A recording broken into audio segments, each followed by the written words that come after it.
Hello বন্ধুরা, কেমন আছো তোমরা সবাই? আশা করি তোমরা সবাই ভালো আছো। ভগবানের কৃপায় যে যেখানে আছো ভালো থেকো, সুস্থ থেকো, এই কামনাই করি। মামুনের মনের কথাতে তোমাদের সকলকে সুস্বাগতম। আমি আবার আরেকটা নতুন কন্ট্রোভার্সিয়াল ভিডিও নিয়ে তোমাদের সামনে চলে এসেছি। কালকে রাত্রে আমরা লাইভ দেখলাম, যেটা হচ্ছে স্ট্রিম লাইভ। প্রথমে হয়েছিল সন্দীপে, যাই হোক। আর তারপরে রাত্রের বেলায় মনে হয় যতদূর সম্ভব 8:30 থেকে হয়েছে আমাদের সঞ্জয়ের লাইভটা কালকে। সেই ঐতিহাসিক লাইভটা আমি সত্যিই দেখতে পারিনি। আমি কালকে রাত্রে 12টার পরে এসে দেখলাম যে আমার ওই সে ভিডিওতে রেকমেন্ডেশনে সঞ্জয়ের লাইভটা আসলো। যাই হোক, সেইটা লাইভটা আমি দেখলাম, সঞ্জয় স্ট্রিম লাইভ করেছে এবং সেটাকে দেখে আমি যথেষ্ট অবাক সরি যথেষ্ট অবাক এবং যথেষ্ট চিন্তিত, ভবিষ্যৎ পদক্ষেপ নিয়ে যে কি দেখলাম। সঞ্জয় লাইভে ঘোড়ামুখী, চুনা, চাঁদ এবং আরও কিছু ল্যাটাদীপ্ত, তারপরে সন্দীপের এক্স ওয়াইফ এবং আরও কিছু কিছু ভিউয়ার্স সবাই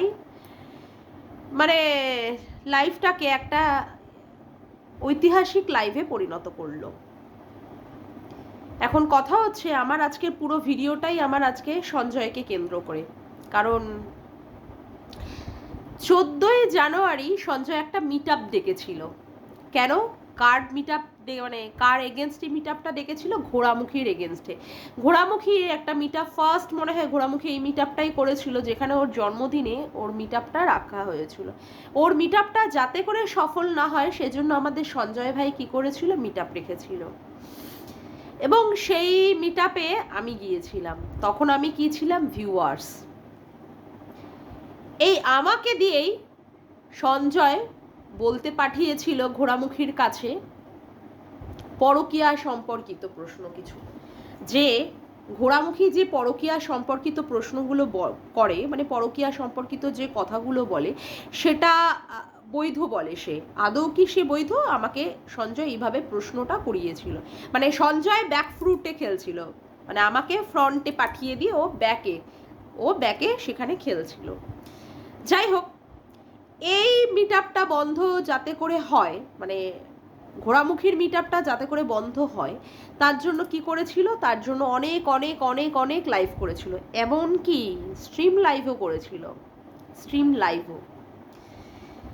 সেইখানে অনেক জ্ঞানী গুণী মানুষকে আহ্বান জানিয়েছিল এবং প্রত্যেকবার ওই স্ট্রিম লাইভের পর থেকে যে লাইভগুলো হয়েছে সেখানে পচা টমেটো, পচা ডিম ছুঁড়ে মারার কথাও বলা হয়েছে। এবং লাইভের প্রত্যেকটা বিষয় সবার কাছে পরিষ্কার যে ওই লাইভটাতে কি হয়েছিল। এই সঞ্জয় ভাগনা ময়ে ময়ে দিয়ে গান স্টার্ট করলো, ভাগনা ময়ে ময়ে করে সবাইকে এমনভাবে তাতালো, এমনভাবে উস্কালো। আজকে কথাগুলো আমি না বলে পারছি না, কারণ কালকে সত্যি সারা রাত ধরে আমার ঘুম হয়নি। তো এমনভাবে উস্কালো যাতে করে সবাই সেখানে মামি ময়ে ময়ে, ভাগনা ময়ে ময়ে, এইভাবে গানগুলো গাওয়ার শুরু করলো। এবং সেখানে যে চুনা দালাল গিয়েছিল, সেখানে সঞ্জয় খুব ভালোভাবেই তাকে প্রমাণ করে দিল যে সে একটা দালাল। কারণ সে নিজেও দালাল দালাল দালাল দালাল বলছিল, এসেছিল হচ্ছে ঘোড়ামুখীর মিট আপে, অথচ সে সঞ্জয়ের এখানে এসেও সবার সাথে একটা সখ্যতা ভাব দেখিয়ে গেল। আসলে কি, আমরা যারা ওখানে গিয়েছিলাম না, আমরা ছিলাম বোকা। আজকের ডেটে আমরা সেটা বুঝতে পেলাম, যারা যারা গিয়েছিলাম বিশেষ করে। তবে আমি নূপুর দিকে বাদ দিয়ে রাখবো, নূপুর দি আমার দলে পড়ে না। এবং নূপুর দিকে আমি সত্যি কথা বলতে যা ভেবেছিলাম নূপুর দির সম্পর্কে, সেই নূপুর দিও কি করেছে, বিশ্বাসঘাতকতা কাজ করেছে নূপুর দিকে সাইডে। ঠিক আছে, বেসিক্যালি আমি বা দীপ্তিদি, আমরা দুজনেই প্রচণ্ড পরিমাণে সঞ্জয়ের মিট আপটা যাতে করে সাকসেস পায় এবং সেখানে আমরা আওয়াজ তুলেছিলাম। এবং ঘোড়ামুখীর এগেনস্টে আমরা এখনো পর্যন্ত স্টিল নাও এক জায়গায় দাঁড়িয়ে আছি। কারা দাঁড়াইয়ে নেই সেখানে হচ্ছে কি, সঞ্জয় আর নূপুরদি। কালকে সঞ্জয় লাইভে নূপুরদিও উঠেছিল। এখন কথা হচ্ছে যে এই যে সঞ্জয় ভিডিও করে করে এই ঘোড়ামুখীকে বারংবার লোটে শুটকি, ঘোড়ামুখী, ভাগনা মোয়ে মোয়ে, হ্যাঁ, দুপুর 12টায় ভাগনার সাথে মোয়ে মোয়ে করেছে, এ ধরনের কথাবার্তা মানে ভিডিওতে তো প্রচণ্ড বলেছে, বারংবার বলেছে। আর তারপরে কি করতে হয়েছে, তারপরে আমাদের ঘোড়ামুখীকে বলতে হয়েছে ওর ক্যাকটাসে বসবে, মানে সঞ্জয়ের ক্যাকটাসে বসবে। সেখানে ওকে বলা হয়েছিল যে ও যেন ওর যে ইটা আছে, মানে ওই চশমার দোকানটা আছে, চশমার দোকানে টেবিলের উপরে দাঁড়িয়ে যেন ও ওখান থেকে যেন ওর মানে স্পার্ম ফেলতে পারে। সঞ্জয় সেটাও করে দেখিয়েছে। সঞ্জয় বলেছে ঘোড়ামুখীর মুখে ফেললাম, চোখে ফেললাম, কানে ফেললাম, সমস্ত জায়গায় ফেললাম, দেখি যদি একটা কিছু বেরোয়। সেটাও আমরা দেখেছি। আবার এই ঘোড়ামুখী সঞ্জয়কে অ্যাটাক করার সাথে সাথে সঞ্জয়ের বউকে এবং সঞ্জয়ের মেয়েকেও অ্যাটাক করেছিল, সঞ্জয়ের বউ আর ছেলেকেও অ্যাটাক করেছিল। সেখানে সঞ্জয়কে বারংবার বলেছে যে সঞ্জয় নাকি ওর বউকে হোটেলে ভাড়া খাটাতে নিয়ে যায়, এমনকি ওকে বাইকের পিছনে করেও দিয়েও আসে, হোটেলের সামনে গিয়ে ছেড়ে দিয়ে আসে। এগুলো আমরা এই ঘোড়ামুখী বা ঘোড়ামুখীর যে সমস্ত মানে ওই সহযোদ্ধারা আছে, যেমন চুনা দিদি, যেমন আমাদের চাঁদ দিদি, যেমন আমাদের আরও অনেক অনেক আছে, যাই হোক, এদের ভিডিওতে শোনা যায়। এদের ভিডিওতে আবার সঞ্জয়কে নাম ধরে ডাকা যেত না, তখন কি বলে ডাকা হতো, ধনঞ্জয়, রেপিস্ট, আরে বাপ রে বাপ, হাফ লেডিস, চম্পা দিদি, কখনো কখনো মানে চম্পা দাদা, মানে লেডিস তো হাফ লেডিস, সেজন্য কখনো কখনো চম্পা দাদা থেকে চম্পা দিদি। ভালো কথা। এই যে সঞ্জয় বাড়ি করছে, এই বাড়িটাকে নিয়েও প্রচণ্ড পরিমাণে কথা ওঠা হয়েছিল যে বাড়িটাও বা কি করে করছে। ওই ওয়াইটির একটা হাতি আছে, যে হাতিকে সঞ্জয় তার মেয়ে বলে পরিচয় দিয়েছিল, সে হাতিও প্রশ্ন করেছিল, এবং এরাই প্রশ্ন করেছিল যার দলে সঞ্জয় এক সময় থাকতো। এরা কোনো এক সময় মানে রিম্পার এগেনস্টেও ওই কি বলে মানে কোনো একটা পন্ড সাইটে এরা সেখানে রিম্পার গলার ভয়েস টয়েস নকল করিয়ে সেখানেও মনে হয় ফেক আইডি খোলার মাধ্যমে কিছু একটা করেছিল। তখন আমি ইউটিউবটা করতাম না, যাই হোক পরবর্তীকালে জানতে পারি।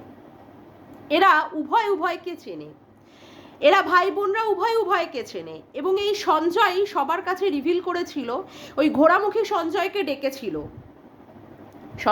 ডেকেছিল ফাঁকা বাড়িতে গোল দেওয়ার জন্য, সঞ্জয়কে চুমু খেতে চেয়েছিল, কিন্তু সঞ্জয়ের বাড়ির অন্যান্য যে যারা সদস্য আছে, যেমন সঞ্জয়ের বউ, সঞ্জয়ের ছেলেকে কিন্তু নিয়ে যেতে অ্যালাউ করেনি। তারপরে ব্যাপার হচ্ছে এই ঘোড়ামুখী যখন ওর বরের সাথে সঙ্গমে লিপ্ত ছিল, তখন নাকি সঞ্জয় ফোন করেছিল, সেই ফোনটা ঘোড়ামুখী রিসিভ করে তারপরেও 2 ঘন্টা নাকি কথা বলেছিল। কেমনভাবে এই সময় কথা বলা যায় সেটা নিয়েও প্রচণ্ড পরিমাণে একটা প্রশ্নবিদ্ধ চিহ্ন উঠিয়েছিল সঞ্জয়। আবার এই ঘোড়ামুখী উজ্জ্বলের বান্টুতে বসে বসে দিল্লি যাওয়ার মতো ইচ্ছা প্রকাশ করেছিল, সেটাও সঞ্জয়ের কাছে ভিডিওতে ছিল। সঞ্জয় কিন্তু সেটাও তার ভিডিওর মাধ্যমে রিভিল করেছিল, এবং তারপরে সবার কাছেই সেই ভিডিওটা ছিল, একমাত্র সঞ্জয়ের মাধ্যমেই সেই ভিডিওটা সবার কাছেই এসেছে। এখন কথা হচ্ছে, তাহলে অতীতের কথাগুলো কি ভুলে যাব আমরা, না অতীতের কথাগুলো কি মেনে নিয়ে চলবো? যেমন মানে সঞ্জয়কে প্রণয় বা একটা কিছুর মাধ্যমে ঘোড়ামুখী যে চেয়েছিল, সেটা অবশ্যই বোঝা এখন যাচ্ছে। ওরা দুজনে টুগেদার লাইফ করেছিল, সঞ্জয় আর ঘোড়ামুখী, সেখানে দেখাই গেছে কতটা মানে একটা মানে ভালোবাসা ছিল ঘোড়ামুখীর মধ্যে, সেটা আমরা সবাই দেখে নিয়েছি। এখন তার মানে এটা থেকে প্রমাণিত হয় সঞ্জয় ওই মিট আপটা ডেকেছিল মানে ঘোড়ামুখীর মিট আপটা ভন্ডুল করার জন্য নয়, ঘোড়ামুখীকে একবার ভালো করে চোখ দিয়ে দেখবে। যেহেতু ভিডিওতে দেখে, সেই ভিডিওতে দেখে হয়তো আশ মেটেনি, সেই জন্য হয়তো বা দেখার জন্যই হয়তো সেইখানে এই উদ্দেশ্য নিয়েই হয়তো মনের মধ্যে হয়তো এই উদ্দেশ্যই ছিল, সেই জন্যই হয়তো সবাইকে ডেকেছিল, এবং সেটা আমরা বুঝতে পারিনি। এতদিন পরে আমাদের সেটা অনুধাবন হলো। এতদিন পরে আমাদের সেটা অনুধাবন হলো।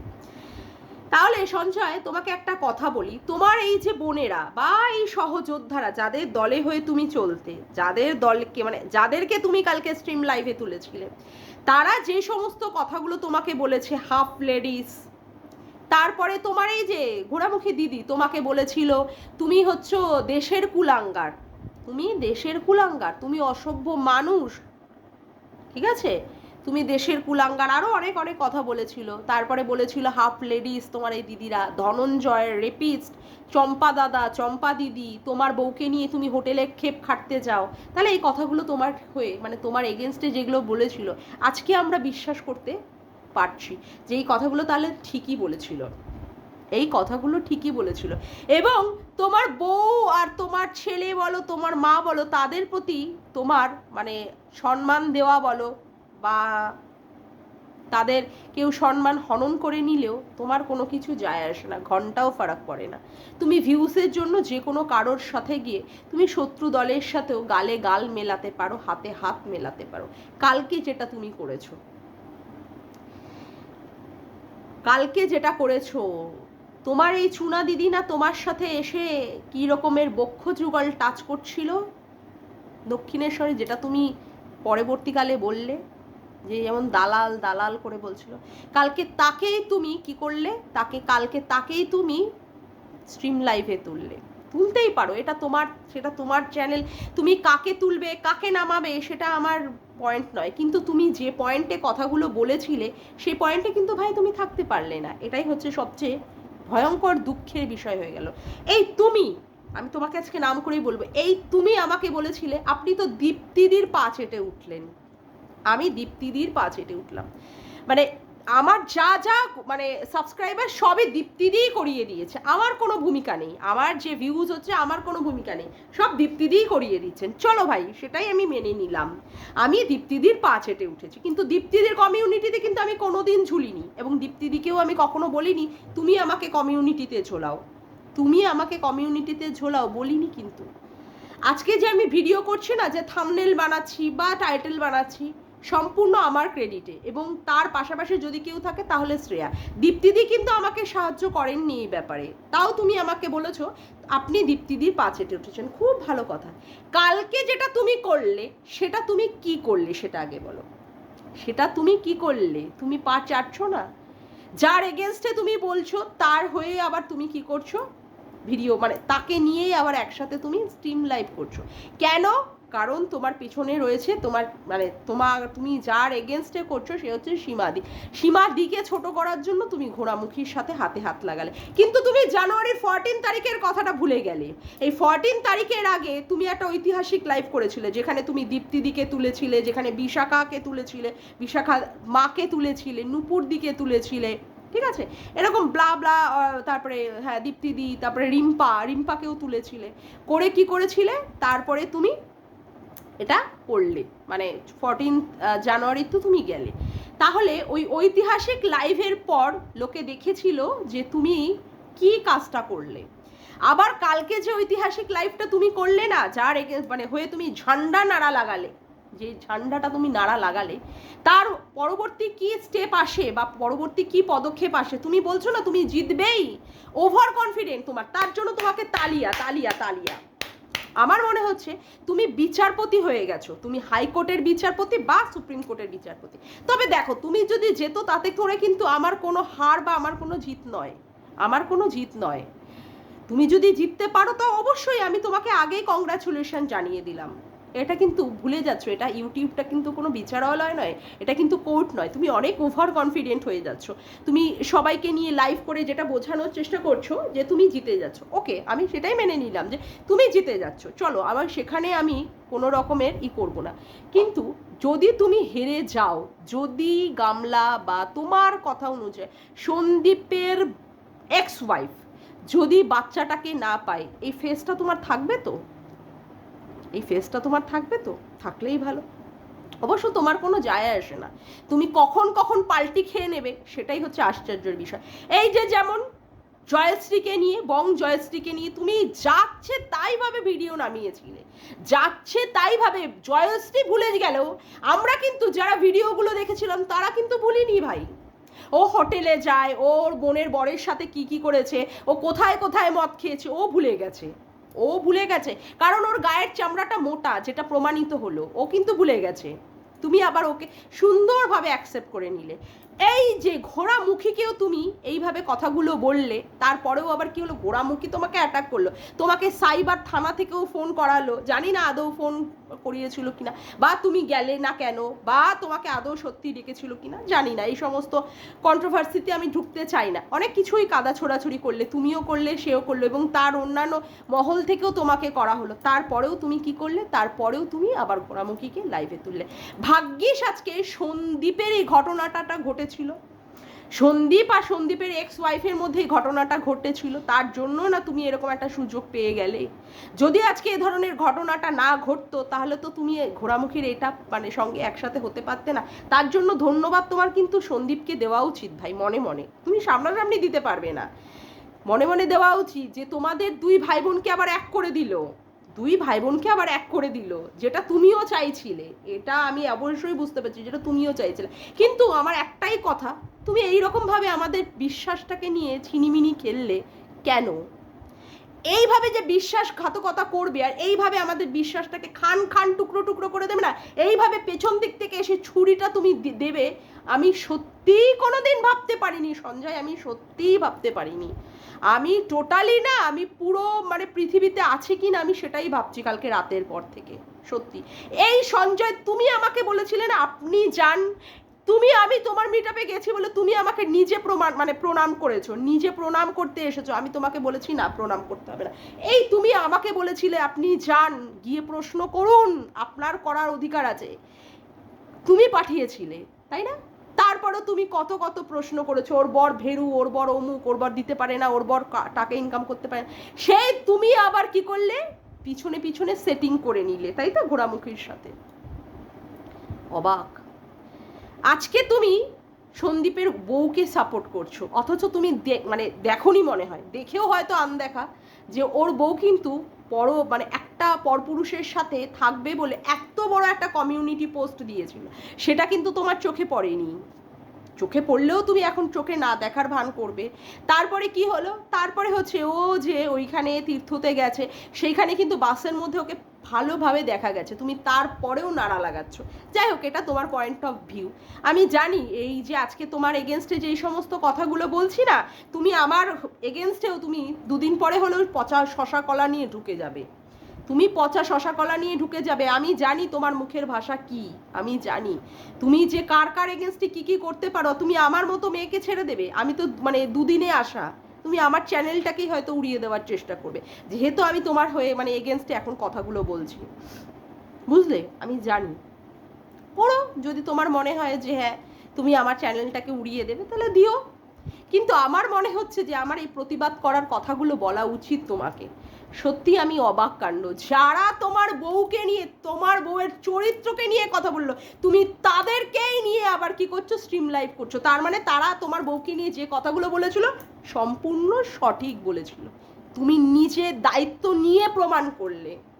ইতিহাসে আমরা মীর জাফর, মীর কাসিম, মীরেনয়ের নাম শুনেছি, সত্যি আমরা দেখিনি কিন্তু চোখে। কিন্তু আজকে ইউটিউবে তোমার মতো বিশ্বাসঘাতক সঞ্জয়, তোমাকে বলছি, তুমি মীর জাফর, মীর কাসিম, মিরনের মতো প্রমাণ করে দিলে যে তুমি তাদেরই মানে লোক, তুমি তাদেরই লোক। আমি বলতে বাধ্য হচ্ছি, তুমি তাদেরই লোক। প্রচণ্ড পরিমাণে আঘাত পেয়েছি সঞ্জয়, প্রচণ্ড। না হলে আমি তোমাকে এইভাবে বলতাম না।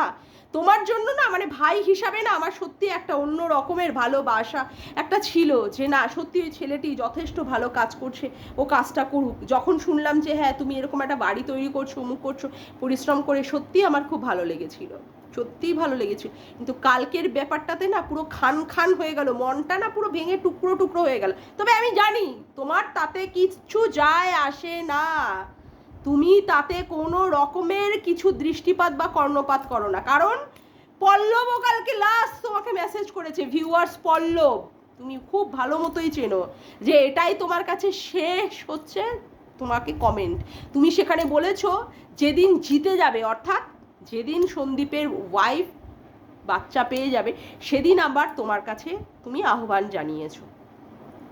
হোয়াট এ মানে confidence level, wow, very good very good very good. তবে এই কথাগুলো আমি বলছি, তোমার ওই পক্ষের দিদিরা যে কথাগুলো তোমার এগেনস্টে বলেছিল না, এখন আমি মনে করছি যে সত্যিই ঠিক বলেছিল, কারণ তারা তোমাকে চেনে সঞ্জয়, আমরা চিনি না, আমরা বোকামি পানা করেছি তোমাকে বিশ্বাস করে, তারা তোমাকে রন্ধ্রে রন্ধ্রে চেনে, কারণ তাদের দলেরই তুমি ছিলে, তাদের হয়েই তুমি একসময় কাজ করতে, তাদের বলা কথাগুলোকে নিয়েই তুমি লোকের ঘরে ঘরে পচা শশা কলা নিয়ে ঢুকে পড়েছো। তুমি আমার এগেনস্টও পচা শশা কলা নিয়ে ঢুকে পড়বে, আমি তাও জানি। এইখান থেকে প্রমাণিত সঞ্জয় তোমার কিন্তু সত্যিই মেরুদণ্ড নেই। তুমি সন্দীপের কথা বলছো ঠিকই, একবার নিজের ক্ষেত্রে ভেবে দেখো, তুমি তোমার বউয়ের মর্যাদাটা কোথায় রাখলে? সন্দীপ তার বউয়ের মর্যাদাটা নষ্ট করেছে, বিক্রি করেছে, আর তুমি কি করলে? তোমার বউয়ের মর্যাদাটাকে কি করলে? তুমি ইউটিউবের বাজারে তোমার বউকে কি প্রমাণ করলে? প্রমাণ করলে হচ্ছে হোটেলে কাস্টমার ধরার মহিলা তোমার ওয়াইফ, তুমি সেখানে তোমার বউকে এগিয়ে দাও জাস্ট বিকজ অফ টাকা ইনকাম করার জন্য। তোমার ওই দিদিরাই বলেছে, তোমার ওই দিদিরা যাদেরকে তুমি স্ট্রিম লাইভে তুলেছিলে তারাই বলেছে, এবং তারা তোমাকে চেনে বলেই সত্যি কথাগুলো বলেছে, সত্যি সত্যি সত্যি বলেছে, তারা তোমাকে ভালো চেনে। আমি তোমাকে ভালো চিনি না, তার জন্য বোকামি করে তোমার ওই লাইভে আমি গেছিলাম, তোমার সাথে তোমার ওই সে আমি মিট আপে, আমরা দক্ষিণেশ্বরের মিট আপে গেছিলাম, আমি প্রচণ্ড পরিমাণে বোকামি করেছি, আর আমি দীপ্তিদিকেও বলেছি যে দীপ্তিদিও প্রচণ্ড পরিমাণে বোকামি করেছিলেন, যে তোমার কথাতে রাজি হয়ে সেখানে গেছিলেন। আর রইল ওই বাকি ওই ইসের কথা, নুপুরদির কথা আমি এখানে বলতে চাই না, নুপুরদিকেও আমার ঠিকঠাক মতো বোঝা হয়ে গেছে যে সে সত্যিই প্রচণ্ড পরিমাণে বিশ্বাসঘাতকতার কাজ করেছে কি করেনি সে নিজে বিচার করুক। আর আমি কারোর সাথে আর কোনো রকমের সখ্যতা রাখতে চাই না ইউটিউবটা জায়গাটাই হচ্ছে জাস্ট একা একার জায়গা, এখানে কেউ কারোর ভাই, কেউ কারোর বোন, কোনো সম্পর্কেরই এখানে দাম নেই, কোনো সম্পর্কে। আর কে কখন পাল্টি খাবে, মানে জাস্ট 1 মিনিটও টাইম নেয় না পাল্টি খাওয়ার জন্য। তোমাকে না দেখলে বোঝা যেত না, সেটা তোমাকে না দেখলে বোঝা যেত না, বুঝলে? প্রচণ্ড আঘাত পেলাম সঞ্জয়, প্রচণ্ড আঘাত পেলাম আজকে। তুমি জাস্ট সীমার বিরুদ্ধে যাওয়ার জন্য তুমি এই যে জিনিসটা করলে, জাস্ট কিছু বলার নেই। ঠিক আছে বন্ধুরা, আজকের মতো ভিডিওটা আমি এখানেই শেষ করলাম। আমার ভিডিওটা যদি ভালো লেগে থাকে তবে অবশ্যই একটি লাইক করো, কমেন্ট করো, শেয়ার করো, আর চ্যানেলটিকে বেশি বেশি করে সাবস্ক্রাইব করে রেখো, আর অল নোটিফিকেশান বেলটিকে অন করে রেখো এরকম নতুন নতুন ভিডিও পাওয়ার জন্য। তবে আজকের মতো আসি বন্ধুরা, আবার দেখা হচ্ছে একটি নতুন ভিডিওর সাথে। Bye, tata.